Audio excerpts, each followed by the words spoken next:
Hello, I'm Dr. Chris Steele. I'm here in the Centre for Men's Health, a new clinic for men in Manchester.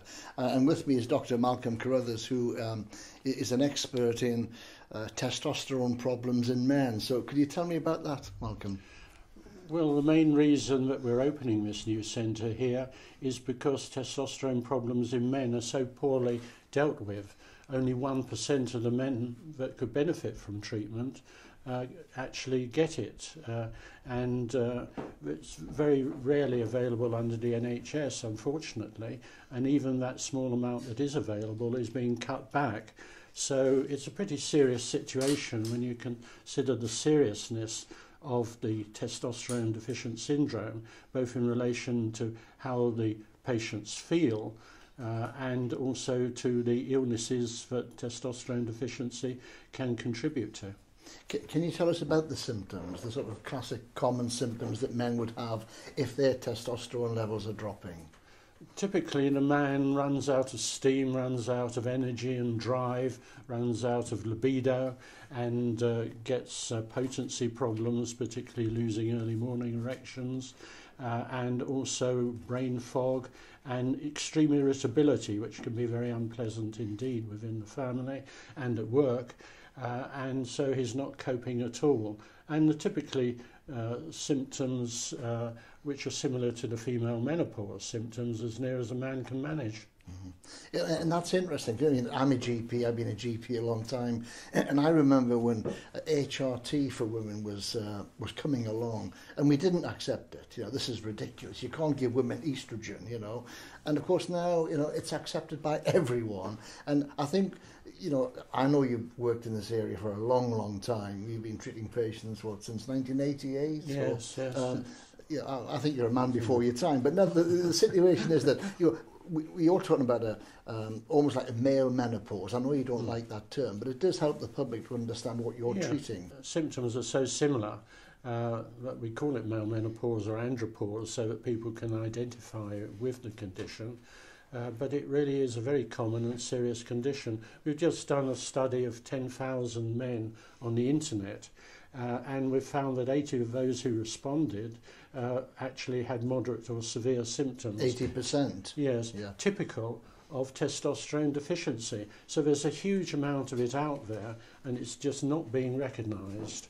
This is partly because of doctors relying on blood tests, and it doesn't show up in the blood test because you've got a condition like diabetes where you've got perfectly normal levels of the hormone, but the body's not responding to it, it's resistant to it.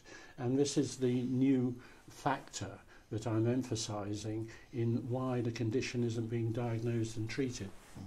In fact, I spoke to my own GP this morning. I said, do you ever do testosterone levels in men? He said, oh yes, we do. I didn't go any further into it, so this would take a lot of time to explain. Yeah. So, if a man, and there must be a lot of men, and I'm wondering about myself as well, of course, I've got some of these symptoms. If a man has these symptoms, what would your advice be? My advice would be to do a quick checklist. The checklist is on the centreformenshealth.co.uk website. And within 5 minutes you can have a very good idea whether he really is deficient in testosterone, and then you can follow through. And now we've got this new system going on the web where you can take a full history and give you know, the whole workup, and then take that to a specialist in a centre and get started on treatment straight away if that's appropriate. Yeah, and if that is appropriate, I'm just thinking from the patient's point of view, he just goes to the website, centreformenshealth.co.uk. It's a questionnaire. He just answers the simple questionnaire. That gives, well, him and yourself an idea of, is this patient suffering from testosterone deficiency? And let's say the patient does come to see doctors like yourself. I know there aren't many across the country, but what would happen then? Well, then again, we'd go over the history, see if we can find some cause for it, like excessive stress, too much alcohol, overweight can play a part. There's a whole range of factors, apart from obvious things like mumps and so on, which can do lifelong damage to a man's testes. look into these factors, physically examine him, check the prostate's clear and okay, and then if that's appropriate and the doctor confirms the diagnosis, then you can start treatment with gels, are very common nowadays. Testosterone gel? Testosterone gel, or long-acting injections of testosterone, which is another way of doing it, plus treating the erection problems with the usual things like Viagra, Cialis, Levitra, what I call the unholy trinity. And they work very well with testosterone, what we call the dream team, working together. And you can cure and clear up over 90% of problems with erections.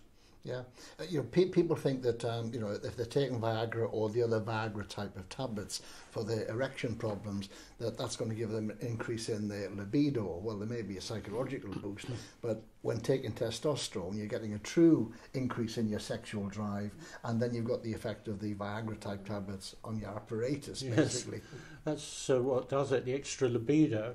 Plus, actually, with testosterone deficiency, there are sort of degenerative changes that happen in the penis, and these are reversible with testosterone treatment. I mean, you said that most patients use testosterone gel. I should imagine, of course, that's more acceptable to the patient. Are they then using it sort of long-term? Yes, well, I usually recommend that they don't use it for more than 50 years. Right. So they live their lives what I call square wave form, like alkaline batteries going full charge to the end, and I think that's increasingly possible, and the way the pension schemes are nowadays, they're going to need to go on a lot longer. That's right. Now, I've just spoken to one of your patients, and of course, singing the praises of this therapy, how it's transformed his life. I mean, can you just describe the sort of benefits they do feel that a lot of your patients have felt? Yeah. Well, that's why it's a nice form of medicine to practice, because it does make such big improvements in the quality of the life, not only of the patient, but often of their partner, who's tired of living with this depressed, irritable bear with a sore head and low libido, not an attractive partner to be with. So you can really make a vast change, and I think it's a very good form of preventive medicine, because testosterone deficiency contributes to heart disease, to overweight, to diabetes, and even possibly osteoporosis and Alzheimer's disease, all contributed to in the man by testosterone deficiency. I mean, I know HRT for women took a long time to become established. I hope that testosterone replacement therapy is a lot faster in getting out there to the men who need it. We're working on it, but the medical profession in general is very resistant to the idea, but we're persevering and overcoming that resistance. Thank you very much. Thank Dr. you. Carruthers.